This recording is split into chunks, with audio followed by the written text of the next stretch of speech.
With so many options, why choose Arizona State University? For me, the only online option was ASU because of the quality. Their faculty was really involved with their students and care about your personal journey. The dedication to my personal development from my professors, that's been extremely valuable to me. Earn your degree from the nation's most innovative university. Online. That's a degree better. Explore more than 300 undergraduate, graduate, and certificate programs at asuonline.asu.edu. This is VSiN By The Books on VSiN, the sports betting network. And we begin the Monday edition, VSiN By The Books. Dave Ross here at Circus Sports, fabulous Las Vegas, Nevada. Our closer back home in Cleveland, Ohio. Jensen, when you touched down on the Big Bird on Saturday to get back to the land, did the temps immediately drop? Because the second you left, it got a little bit cooler here in Las Vegas. There was a frowning from the big man upstairs that I had gone from Sin City with you, buddy. But as many Midwesterners will tell you, we get all 4 seasons in a week at one point here. So we got 2 of them yesterday. But no, buddy, a great week with you. A lot of fun. We've got a huge one coming up this week as well. Yep. Chalk City. That's the theme, man. Chalk City from this NCAA tournament. Ridiculous. But at the same time, we want the best of the best. We'll get a Top Gun reference out of the way, Kelly Bidlin. You want the best of the best, and this is what we got. And that's it in the Final Four. So we get Chalk holding for only the second time in the history of this version since we've gone to a 64-68 field team here to get all 4 number 1 seeds into the Final Four. And Jensen, now when you look at the futures board here, you can see that Duke is basically even money to win the national championship, cut down the nets. Auburn being the long shot, you can almost still get them around plus 545 to win the national championship. It is a little bit surprising, and I kind of wanted to do a re-examination of where we started when this tournament 2 weeks ago on this Monday to where we are now, right, to get to the Final Four and how quickly the perception changes. Because, again, Auburn 5-1, I do see here at Circuit you can get 545, so shop around if you were still looking the way of the Tiger. That's longer numbers than what they were before the tournament began. So obviously opinions have changed, and we get it now. Duke's even money here, plus $1.05. You can find at DraftKings as well for the Dukies. How has your perception changed now that we get the elite, the best of the best, as we referenced here, in the Final Four in San Antonio? Okay, so the Auburn number makes a little more sense after everyone who watched yesterday seeing the Janai Broome right elbow injury, and for him to pull the mini Willis Reed, to come back and I mean, that was a phenomenal for the player in its own right, and I think that he deserves a ton of credit for it. But I think now that's one of the big themes, obviously, headed into Saturday night is what is the full health of Janai Broome going to look like? Is it 80%? Is it, as close to 100% as possible? But, at times at the end of that game, Dave, he looked like more of a decoy. I know he hit the big 3 and, that probably was the nail in the coffin there for Michigan State. But I think that's the one thing you look at with reference to the number. That being said, I honestly thought one of my best bets for the March Mania betting guide, and one of them was a matchup at DraftKings, who will advance further, for Florida or Auburn. I had Florida there, and I got to tell you, there's a part of me that's a little shocked it's still alive here because Florida got the scare of scares against UConn. Auburn at one point there we thought was a little bit asleep at the wheel. But here we are, and this is the DNA of championship teams, right? You do what you have to do in some instances when you're not at your best, and I think that's probably what we look at is Auburn going to be at their best with a non-100% Janai Broome? I think that's why you see the number where it is. Well, I brought in from VSiN, the answer key as we had 2 weeks ago. And again, you just do one, right? You do one big master here, and I believe did you get all chalk? Did you have all 4 number 1s advancing? Yeah, me and Hoops Peterson picking all 4 number 1s in a great story that for I think it was 2008, right, is the last time we've had it.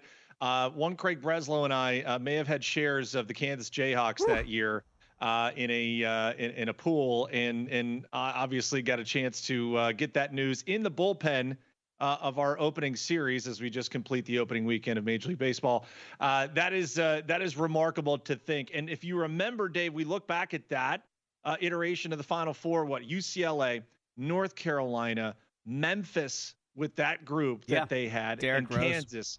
That's what you ask for. And I hear people saying, oh, well, mid-majors are dead and Cinderellas are dead. you want to crown the national champion and you want the best teams playing in this part of the season. And that's what we got. And I think we're about to, I mean, Ken Pom, this might be the greatest Final Four ever, considering the 4 teams that are in it and how they're ranked according to those statistics. But Dave, I can't wait. I can't wait to see this. I mean, I wonder if they just flip the coin to see like, do you want Florida Auburn first or do you want Duke first? I think it's hysterical. The people at CBS and TNT and TBS, I mean, they're going to love this. This is absolutely what they wanted. Yeah, and again, it's going to be Florida and Auburn first in the SEC. Then it's going to be Houston and Duke to round it out. Duke right now 4.5. You mentioned Auburn, a small dog here, 2.5 to Florida. In my VSiN Final Four, I only got one right, and it was the Houston Cougars. But I had Alabama Duke, and I had Alabama winning, and I had Michigan State coming out in the other regions, so they get to the Elite Eight, but they can't get to the Final Four. And I go, well, where did I go wrong? And when I look back and go back to, I went for upsets that did not happen because the chalkies to the chalk, right? And I went back to, I had Creighton over Auburn, and that did not get home, and UConn over Florida. So those two near misses, those are the ones that switch up your bracket. So good on you, good on Hoops. You guys got through. I'm still stunned that Florida's still standing not once but twice. As you mentioned, UConn looked like they had them dead to rights. And then, of course, Texas Tech felt like they had Florida dead to rights over the weekend, and they don't figure out a way to get it done. Ironically, Texas Tech was out, and it would have been Arkansas that is in, and they can't close the door there. So you see all these moving parts to get to where we are. Duke feels like the one team, Jensen, and maybe that's why they're even money plus $1.05 at DraftKings right now, where they just haven't had that yet. They haven't had that bump in the road where you go, man, maybe you can get them here. I mean, Alabama picked a bad day to have a bad day, but Duke, it looked like clearly if Alabama brought their A-plus game, and I thought that's what we were all expecting, we would have seen it. But Duke feels like the one team so far that really hasn't been pushed. Houston's going to push them, right? They're going to push them defensively. I feel like the total right now, 136.5, it has come down a little bit. Feels a little bit high. But those first cursory looks here, do we feel like finally, because Houston, by the way, they are potentially a push-off away against Purdue from not making it to this point. So everybody's kind of had their scare except for the Blue Devils of Duke. Yeah, I'm actually intrigued about this total here for Duke and Houston. Again, we saw just two defensive stalwarts yesterday in both the Cougars and the Volunteers, and the Volunteers couldn't buy a bucket to save their life. But I think ultimately, when you look at that second game, Houston and the points, just knowing where the defense could come down. I mean, you're giving me multiple possessions with the best defensive team in the country that's still alive at this point. It feels like that would be the initial side. Again, nothing in pocket at this point. Florida, the way they are. And again, I think if you believe that Janai Broome is not going to be 100% by the time we get to Saturday, then hop on Florida. And I thought I saw Chris Felica put out there is like, if you hang this number, a low, like 2.5, 3, you're going to get a boatload of money on the Gators. And it's not surprising to me to kind of see where it is, but the money coming in heavily already on Florida, period. And I would say that it looks pretty much like both the pros and the Joes hopping in early. To me, and David, I'm interested in your thoughts too, because we've watched Auburn throughout this tournament, and it does not look as though they have hit on all cylinders in any game yet. No. Florida has. And that's where I think part of the handicap is like Florida got their scare. You mentioned the UConn one. Then they've put everything together, and now you get a week to prepare for an SEC opponent that you've seen quite well throughout the regular season. It doesn't shock me that the numbers are what they are, both with Florida and also with Houston and the points as well. I would think if you're an Auburn backer, you wait.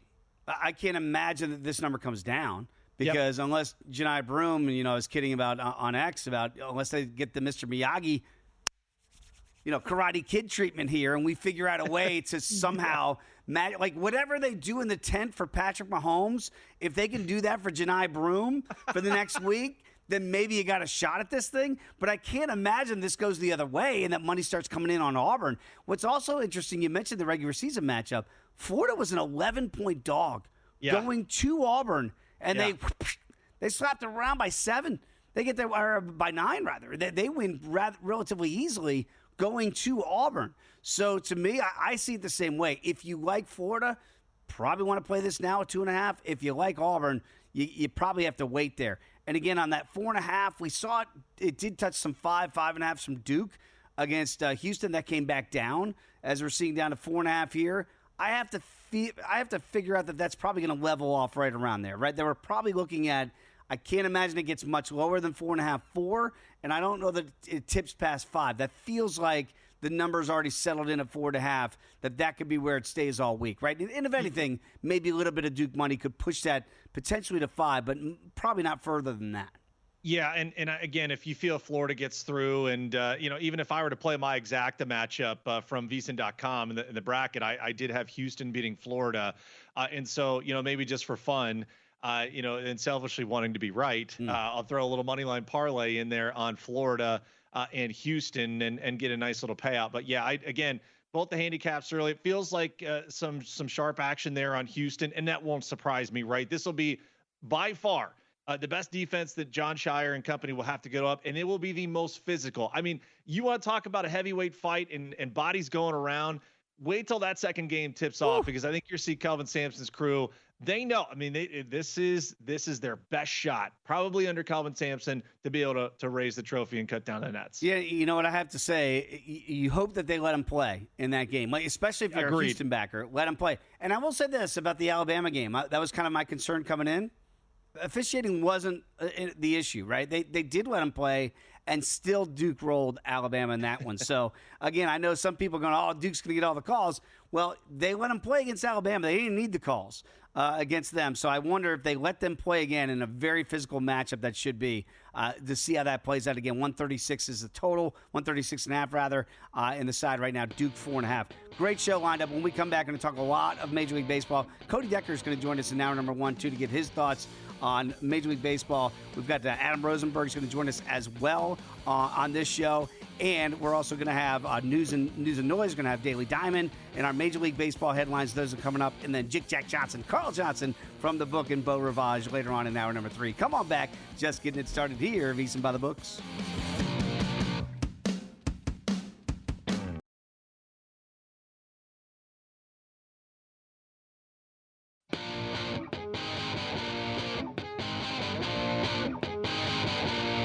You're tuned in to VSiN By The Books, right here on VSiN.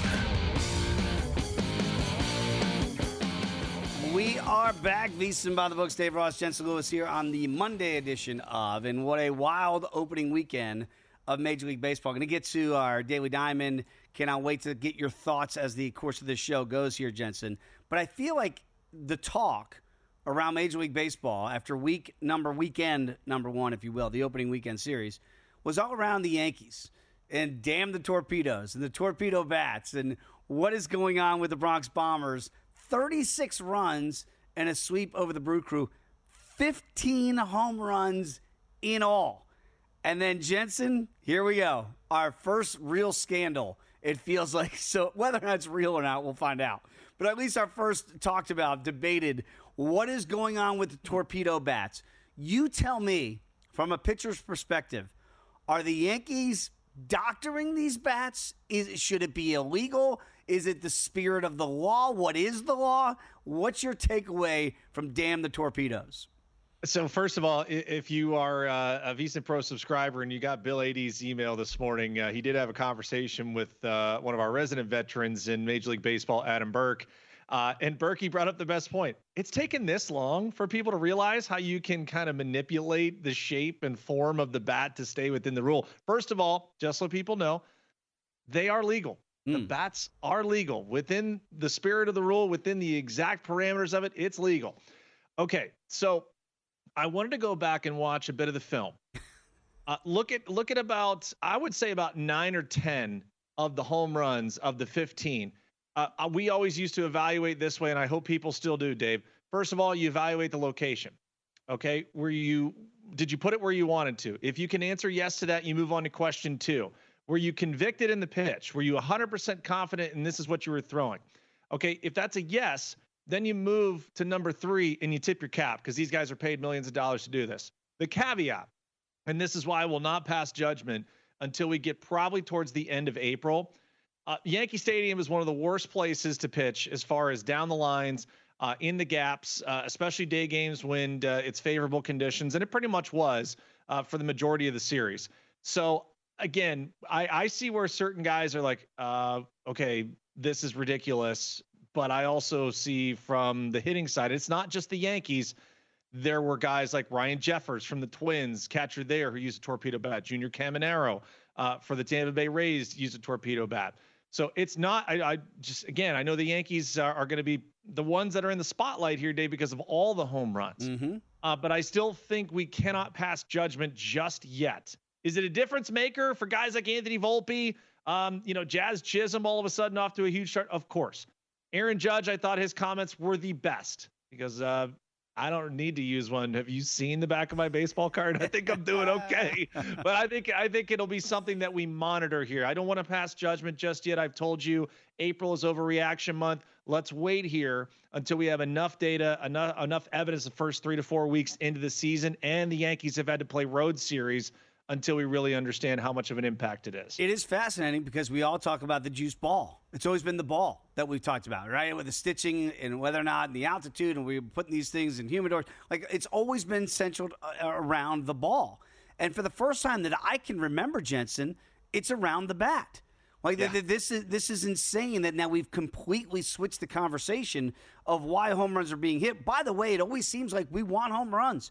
We want offense. We talk about, should we just auto bet the Yankees team total overs while they got these torpedo bats? Maybe the Brewers should pitch better. I don't know, just a thought there as well. You mentioned Jazz Chisholm. Let's hear from Jazz talking about the bats and this Yankee explosion. Oh, I love my bat. You know what I mean? I think you could tell. It's working pretty well for me, but I mean, it doesn't feel like a different bat. It just helps you in a little way, I guess. When did it get on your radar? I started using it the last week and a half of spring, I think. And I mean, I just never looked back after that. I mean, it still felt like my bat. It feels good, hit the ball off the barrel, feel comfortable in the box, you know. I don't know what else to tell you. I don't know the science of it. I just play baseball, you know what I'm saying? There's so much to take away from Jazz. One, how happy is Jazz Chisholm? I mean, that dude feels like, man, I'm on top of the world. I love my bat. He's got the sunglasses on. He just looks, and you know what they say, you look good, you feel good, you play good?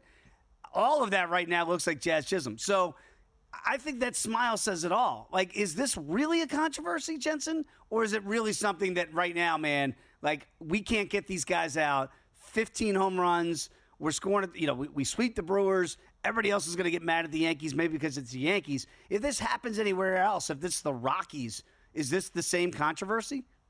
It might be. I go back to this being just the first 3 to 4 games that all teams get a chance to play at one consolidated amount of time. And if the Yankees opened on the road, here's where it kind of grows a little bit. Dave, if they open, let's say in San Diego, one of the more spacious ballparks, or even in Seattle, okay, and they drop 15 tanks, okay, now we've got some credence here to like, whoa, and also a byproduct of that, you're going up against the Mariners, one of the best on paper pitching staffs in the league. So that's why I said I don't want to pass judgment yet. Now, Cody Decker coming up as a hitter is probably going to have a completely different take on it, and it's hysterical, I'm sure, what he'll say. But as far as actionable spots here, okay, you got guys that run hot right out of the gate, and that's Jazz Chisholm. So if you want to take total bases, if you want to take anytime home run, then absolutely. Now, remember, they're off today, but they're going to end up facing Arizona, who has a pretty solid pitching staff, but they're at the back end of it after this first 4-game series against the Cubs. All that being said, if you're looking for opportunities to take advantage, at least early on from what we've seen, Yankee team total overs, and then guys that are potentially already off to great power surges, then look for their overs on total bases. And I'm sure the market will adjust here rather quickly. Again, if you're betting on baseball, we are. That's for sure. You got to make sure you're getting the best odds. You can do that here with ProfitX. ProfitX is the first peer-to-peer sports exchange in the United States. It's available in 40-plus states right now. That means you're betting against other fans, not the sports book. So it's going to give you, on average, 10 to 20% better odds. You can even request your own odds. So you can download ProfitX today. Use the code VSiN, by the way. way. You're going to get up to $300 in profit cash. So check it out today. That is Profit X. And again, use that code VSIN. All right, Jensen, it wasn't just the torpedo bats that were making some noise around Major League Baseball this weekend. Some of your earlier takeaways, I think the Cardinals may be a big surprise here with their sweep over the Twins. We saw the D-backs come back in a big way against the Cubs. Cubs only with one win here to start the season. What are your other takeaways outside of what was happening in the Boogie Down? I think, first of all, our race to 10 wins. Are the Dodgers going to lose here? Remember we talked about will a team start the year 5-0, and I was like, I'd rather take a chance on plus 200 that they won't. Well, that one's out the window. I think the Padres, though, a team that I had when we did our predictions, was my last team into the National League postseason picture again. Overreaction month, but boy, what a great start for them, and the way that they shut down a Braves offense that Dave. Yeah, I was on the dog yesterday. I thought the matchup for the lefties against Nick Pivetta, maybe that's the elixir they needed. No, sir. A dominant performance by Pivetta. And then also our winless teams, which we'll jump into as well. Yeah. Hey, hang in there, Brew Crew. At least you got the bad one out of the way, and that's fine. You'd rather have that happen now. But the Tigers and the Twins, the Tigers were obviously very high on, and their pitching staff, they just could not put it together against the Dodgers in late game situations. But I think our big takeaways are certainly the surprise in the Cardinals, and we'll jump into more of that with our highlights and headlines. But really teams that were able to hit with runners in scoring position. We're not reinventing the wheel here, but certain guys and certain hitters that will end up targeting not only for total bases but for RBI. I know there's a lot of people that like to jump into some of those secondary markets. We'll be able to highlight some of those players coming up here in the matchups later today. Yeah, I think if we had said a week ago the last teams to get a win, I don't think we would have been looking at, say, the Tigers and the Twins. Certainly not the Braves at 0-4 here, and then the Brew Crew getting swept there by the Yankees. I mean, that is a bit of a surprise here. Again, we don't panic after 1 week in Major League Baseball, but boy, if you're the Braves all of a sudden, you start off 0-4 in what we think is going to be a very competitive division. Remember, they moved up to be the small favorite, plus $1.05 just before opening day. Like, is there any concern there, or is that like, hey, we're still probably going to be a 90-win team here. We should be okay. But you start going 0-5, 0-6, 0-7, and then there's really an issue. Well, it was great on the broadcast on Sunday Night Baseball last night. Actually, David Cohn was asked this question because if you remember, it was the Yankees back in the late 90s that started 0-3 or 1-4. They had a team meeting, and then that club went on to win the World Series. And so Atlanta has the DNA. I didn't have it on my bingo card that they would score 7 runs in 4 games, though, and that's a tip of the cap to the Padre pitching staff. I mean, they absolutely crushed it start to finish. Think about all the runs the Yankees scored, and then in 3 games, and then the Braves kicked 7 runs in 4 games. Woo! Quite the starts there for those 2 teams. Okay, you mentioned Cody Decker. He's going to join us next. We'll get the hitter's perspective, what we saw in the opening weekend of Major League Baseball. And, yeah, we're going to talk more about those torpedo bats. Come on back. That's next year. VSiN By The Books.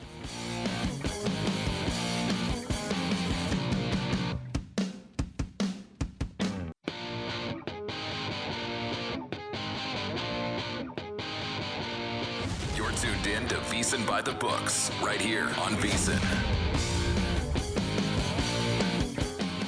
We are back, the Monday edition of VSiN By The Books. Dave Ross and Jensen Lewis here. Jensen, I knew we were going to talk baseball today, right? I didn't know it would be such a hot-button topic today across the country here with these torpedo bats with the Yankees. But let's get into it a little bit here with a hitter's perspective, as you mentioned here. Welcome Cody Decker to the program, SiriusXM Mad Dog Sports Radio, joining us now here on the Progressive Guest Line. Cody, thanks for getting up early with us here on a Monday. Look, baseball loves a good scandal, right? This is what we love, whether or not you're getting signals in the outfield, you're banging on trash cans if you're H-Town. I mean, it feels like it goes back in the livelong day of this sport. Do we have a new controversy with the torpedo bats in New York City? No, you idiots all over the sports world. You're so stupid. No, there is no the hardest part of the bat. Guys, you guys will believe anything you read. It's a baseball bat. By the way, the Yankees aren't the only players in the league with a torpedo-shaped baseball bat. There are several players throughout the league also using them. Are they cheating? Did they hit a bunch of home runs that you're not paying attention to? Oh, they didn't, so it ruins the entire stupid narrative. I can make the bat shape any way I want as long as it fits under the parameters of Major League Baseball, of which this does. This is people grasping at straws. This is actually, you know what the real problem of the weekend was? Why is Milwaukee's pitching so bad? I said the same thing, Cody. I told Dave, I was like, this is how we evaluate as big league pitchers. Number one, did you make it to the location that you intended to? If you can answer yes to that, then you go to number two, were you convicted in that pitch? If you can answer that, tip your cap on number three, because you guys as big leaguers are paid millions of dollars to be able to do that. So let's see how the Yankees do with the top end of the D-back rotation coming in starting tomorrow. Biggest takeaways for you. And first and foremost, watching Sunday Night Baseball last night, I didn't have on my bingo card that the Atlanta Braves would score 7 runs in 4 games against the Padres. But on the flip side, damn, what a great start for that group to be able to get out the way they did. And Fernando Tatis Jr., oh man, if you got him on fantasy teams, you are loving life right now. Dude, I agree with you on the Braves front of it. I did not expect them to get shut down the way they did. However, I still think they're going to be a playoff team, if not the best team in the National League East. This is more about the Padres. The Padres aren't going anywhere. The Padres are a juggernaut team, as are the Diamondbacks, as you just mentioned earlier on. I honestly think the 3 best teams in the National League right now go as such. Goes Los Angeles Dodgers, Arizona Diamondbacks, and Padres going back and forth between just underneath the Dodgers right there. The Padres are not going anywhere. That pitching staff is fantastic. That bullpen is still fantastic, and they're still without Joe Musgrove. I'd be very worried running into the San Diego Padres. In fact, I'd go as far to say the San Diego Padres should have won the World Series last year. The Dodgers knocking out the Padres in that 5-game series was their World Series. It was the Padres to have until they let the Dodgers completely off the hook. So yes, phenomenal start for the San Diego Padres. Exactly what they needed right now, considering the fact that they have some turmoil with the ownership group right now taking place off the field. Dude, watch out. Fernando Tatis Jr., this guy stays healthy all year. You got Jake Cronenworth over there. People seem to forget what type of pitching staff they have. They have a Yu Darvish. They have a Dylan Cease. This is a nasty, nasty team down in San Diego. And, yeah, if you're a fantasy owner, you got yourself some Fernando Tatis Jr., you're feeling real good today. As a Metropolitan backer here, Cody, I'm going to strike that from the record book that San Diego should have won the World Series last year. And now Buddy, my Mets. Come on. I understand you were loving your vibes with the OMG. Where is that OMG singer playing now? Yeah, it's in Arizona. San Diego. San Diego, yeah, San Diego. You mean the San Diego MG Padres? There's some magic with Iglesias wherever he goes. Speaking of former Mets, how about Jacob deGrom and his return yesterday for the Rangers? We talk about feel-good stories. I know it did my heart good to see him back in the bump and look like Jacob deGrom again. Cody, is this something that the Rangers really can count on going forward? Because I know there are a lot of people, Jensen and I have talked about it. If he's right, he could all of a sudden vault back up there into that Cy Young conversation. You know, the count on, I don't think is the word we want to use yet. Finding options like this, games where he comes out and gets the job done, absolutely. But I think the word count on is going to be lofty as the season goes forward. It's just all about health with the guy. If they're going to tamp his innings back, because listen, when you have a healthy Jacob deGrom, we've seen it for years. There's no one better than a healthy Jacob deGrom. The question is, when do we get a healthy Jacob deGrom? We haven't seen one really since, 2020, 2021? So at this point, I wouldn't count on him being healthy all year. But that being said, I don't think they need him to be healthy all year. I think they need him to be healthy in the right spots, quite frankly. This is a team that I think is going to win the American League West. And frankly, if they win the American League West, it's anybody's game in the American League, especially with the Yankees rolling out without Cole going forward. I think the American League is wide open. National League, I think there's about 5 teams right now. But in the American League, you can make an argument roughly for 7 teams. Cody, and I've always said that April's overreaction month, whether that's positively or negatively. You certainly can't win the World Series in April, but you can definitely put yourself behind the 8 ball.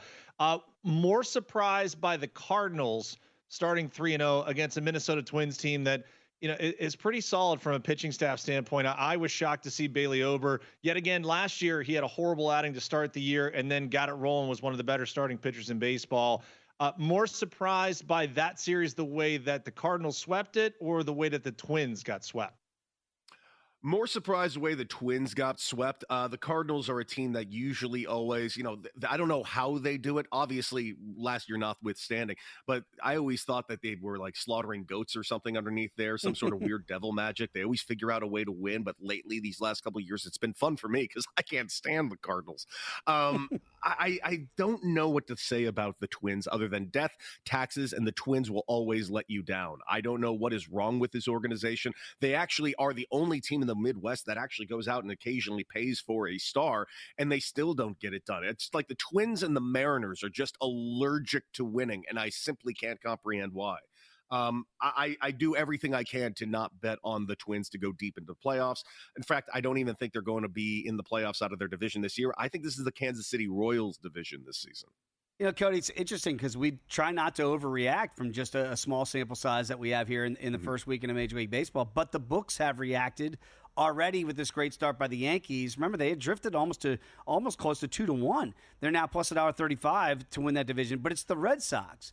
They got as short as plus 250. I'm seeing plus 360s after that 1-3 start for the Sox against the Rangers here. Is there any issues there with the Sox and Devers and maybe some peace, love, and harmony in that clubhouse?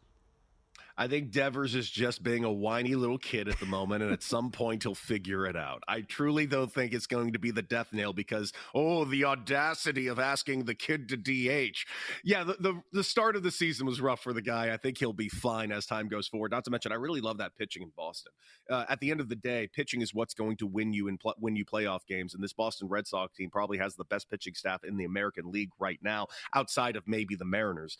The team in the East that actually really intrigues me right now, and I saw them at 13-1 just the other day, the Toronto Blue Jays. Now, Scherzer being banged up again is not a good thing, obviously, but everyone I've spoken to says there's something a little different about this current Toronto Blue Jays team. And also you hear the news that the Blue Jays are, opening up the straps a little bit to throw even more money over towards Vlad Guerrero Jr.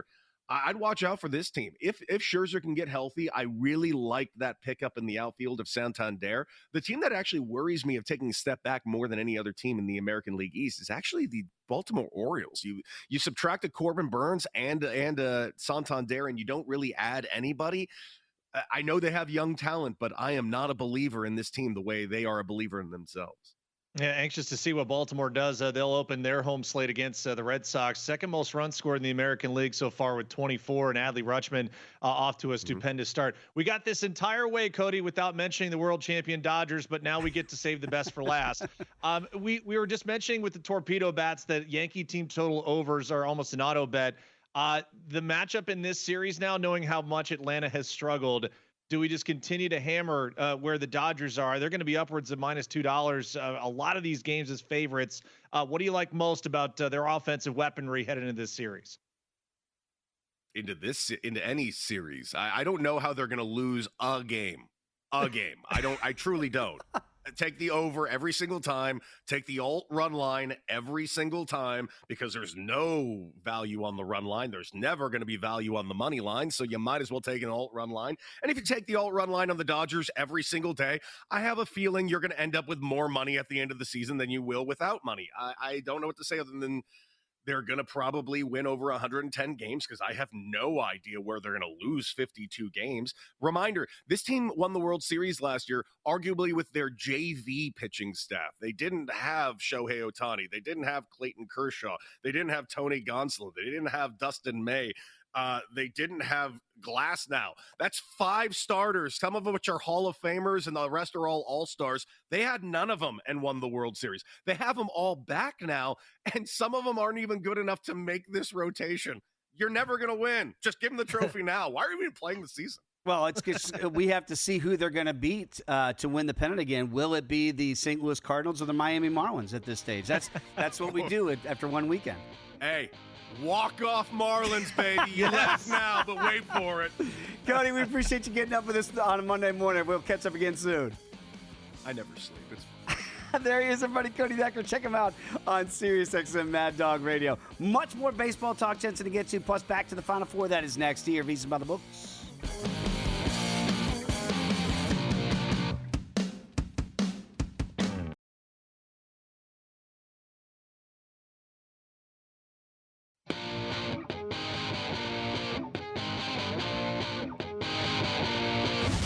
tuned in to VSiN By The Books, right here on VSiN. We are back. Jensen Lewis, Dave Ross, and a lot of fun having Cody Decker on here in the last segment here on VSiN By The Books, talking some baseball, getting up early on a Monday morning. And we were talking about some of the market shifts that we've seen already. Because, you go to bed on a Sunday night, you got Sunday Night Baseball on, and Braves fall to 0-4, and you go, well, it's not going to be that big of shifts here. It's just 4 games or 3 games for some of these teams because of scheduling quirks, like the Mets have only played 3 games so far this year. Oh, no, Jensen, these numbers have moved after one small weekend. We talk about the Red Sox now falling back to what I think would be a more playable number of plus 360. Remember, they were about 460, then they got as short as 250, and now you come back. I looked at the NL Central, and I know the Brew Crew here at 0-3, and the Cubs are still the favorites. Remember, I'd say 2-4 is not a great start here for the Cubs, and they're the smallest number on the board to win the division. The Reds drifted to 7-1 over the weekend. Remember, they were short of 5-1 before the weekend began, and I'm looking at that and I go, 7-1. I know they got to figure out the back end of the bullpen. I was texting you on Saturday. Hey, what's Tito going to do? He's got to figure this thing out. What do we make of those number shifts? And look at the Cardinals. They were 10-1 at some books, and now you get a weekend sweep to begin the season. They go to 4-1, and the Cubs there at plus $1.40. I mean, some of these overreactions, I can get it maybe from the Pirates side, why they've drifted to 750. But some of these other numbers, Jensen, do feel playable on a Monday. Yeah, you almost feel like this is a Monday stock opener after interest rates were changed, or some significant financial news came out, and these are great buying opportunities for teams that maybe didn't have the best first weekend. So you mentioned the Central. I just want to pull up on DraftKings here. Cubs at plus 140 to win the division. The Brewers still even getting trounced the way they did, the second betting favorite at plus 275. I'll tell you a couple other numbers that are fascinating. So National League East, the Braves were plus 110, I believe. Yep. Went off at that price. They're now drifting to at least plus 140. Phillies down to plus 155. Mets at plus 255. But I think the one that is just blowing me away, the American League Central really hasn't changed at all. The Twins are still the betting favorite, plus 225. The Royals are plus 250. The Tigers are plus 270. They went 0-3, and the Guardians that went 2-1 are plus 330. That one might be the one that sticks out the most. Yeah, that's the thing. Some divisions you feel like there's been maybe some small money, maybe 20 cents here and there. These others are rather seismic, with the Reds going well over $2 north of where they were here before the baseball season began. So shop around those markets. I know some people don't like to tie up their money here for 5 months plus here and a 162 game season, but I think that's the point. Look at that Central right now if you're watching at VSiN.com. Plus 225 in the Twins, plus 250 in the Royals, plus 270 in the Tigers, who are still winless, and the Guardians with a really good start in Kansas City, plus 330. White Sox, hey, at least they look competitive. They are still 250 to 1. They're not winning that division. So, again, food for thought. We'll get all to Monday's action as well. So much to get to in Major League Baseball. But if you want to bet the ponies, too, you can do that as well, because you can get into all the action right now on First Bet. They've got you covered. You sign up now. You're going to get access to exclusive promotions and bet hundreds of thrilling horse races every single day, all across the country on your phone or your computer. You can visit firstbet.com. That's the number one, stbet.com. Use the promo code VSiN200 to score a 20% rebate on all of your wagers for the first 60 days, up to $200. Do not miss out. Start betting today at firstbet.com. Let's get back to the Final Four here in college basketball. And again, you look at the numbers here. Duke has gone to even money behind me at Circa to cut down the nets. At DraftKings, you can still get them at slightly over $1. So again, we talk about this all the time, but that's the reason why you shop around. If you're looking for those type of scenarios, you're going to find better numbers at different shops, depending on your team. It does feel like Auburn, because the injury right now to John A. Broome, is now the quote-unquote long shot at over 5-1 here to win 2 more games. Again, you should bookmark this for next NCAA tournament. You're actually getting better numbers, and I know the injury is now a little bit different. But I will say this. Auburn was as high as plus 675 before the game yesterday against Michigan State and before the John A. Broome injury. So they were going into the Elite Eight as the overall number 1 seed, and the opinions had changed so much during the tournament that Duke, after their blowout of Auburn, moved to almost even money in most of the books here. So it tells you, Jensen, that people do, and books do adjust based on what they've seen, that Duke looks dominant, Auburn looks gettable, and yet here we are going into the Final Four with all 4 number 1 seeds. I still feel like there's value if you're not just backing the Dukies and saying, yes, they are the clear-cut one of ones, because, again, all 4 number 1s are in San Antonio. Yeah, and just for comparative purposes for people just joining us, I just happened to go back and look and compare on DraftKings the numbers from when we started the show, and we're only 45 minutes from that point when we discussed it.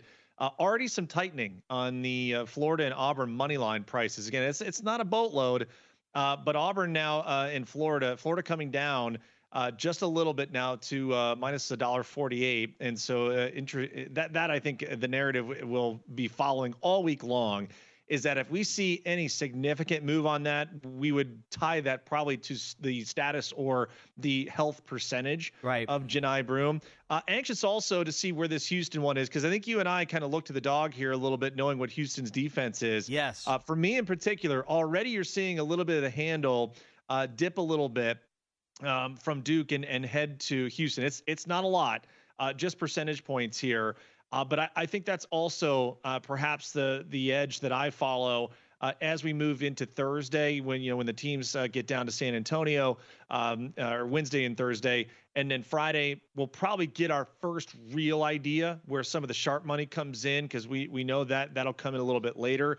But I think those are the two things that stand out. I am kind of shocked that that money line shift from it was $1.55 on DraftKings beginning of the show, Dave. It's now down to $1.48 on Florida. So just something to monitor here as we move forward. I want to get a little bit of sound here on some of these things that we saw over the weekend. And one of those is Bruce Pearl, because now he's in the Final Four with his Auburn Tigers, and we saw the Janai Broome injury, and yet his performance. And again, if you're watching the game like most of us were, you saw the arm was dangling down. Like it was an issue with that right arm. As a matter of fact, he got one late rebound, if you remember, Jensen, in Michigan State missed free throw. He used only one arm against the defender and tipped it to himself.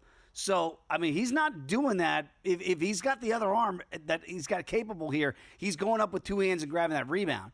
So he literally was getting one-armed rebounds at the end of that game. Let's hear from Bruce Pearl talking about Broome's performance to get to the Final Four. Janai Broome stepped up again. Just keep doubting him and keep thinking that he's not going to be able to get to another gear. And one of the reasons why I'm on him and my son Steven's on him pretty good is because I know what he's capable of. I know what he's capable of. And he talk about delivering again at the biggest moments. Hat looked a little bit too small for Bruce there if you're watching on VSiN.com. So Jensen, hey, keep down him. He said right after the game with Tracy Wolfson on CBS, he's the best player in the country. I mean, Cooper Flagg looks like the best player in the country, but but you get it. Your coach is going to say that, and you heard it in that soundbite. Jen, keep doubting him. Who's doubting Janai Broome? Are people doubting Janai Broome? Is there a different community that I'm not aware of? Because this guy has been doing it, and there's a reason why he and Cooper Flagg kept going back between favorites for Naismith Player of the Year to 1A, 1B, and now it looks like obviously Cooper Flagg more than likely is going to win that award. But is there a world that I'm living in where people are doubting Janai Broome outside of the injury? If they are, we're happy to talk to you and get some reaction, because it'd be interesting to see what the rationale would be. And at this point in the season, you know that medical staff, within reason, is going to do everything right for the person first and then the player second. But ultimately, you're going to get arguably a Player of the Year candidate, and if not as close to a favorite at some point, the favorite at points throughout the year.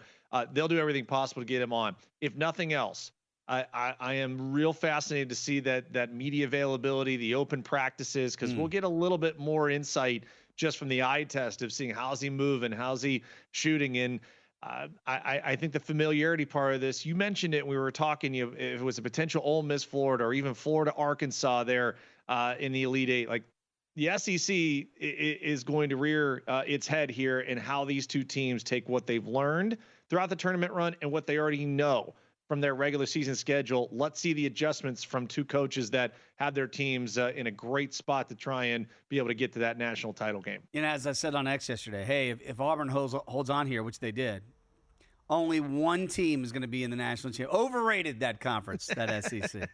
I never understand where that type of talk comes from either. Like, what? Overrated? They got 7 in the Sweet 16, and they're at least going to have a shot at the national championship. That conference is pretty damn loaded. Okay, the tournament might be winding down, but of course the betting action never stops here at VSiN. So it's not just college basketball, the NBA, NHL playoffs around the corner. How about the Masters? Oh, we're going to talk about that as well. The NFL draft coming up in April. VSiN.com/subscribe, $9.99. It's an intro offer, but it won't last forever. Hour 2 straight ahead.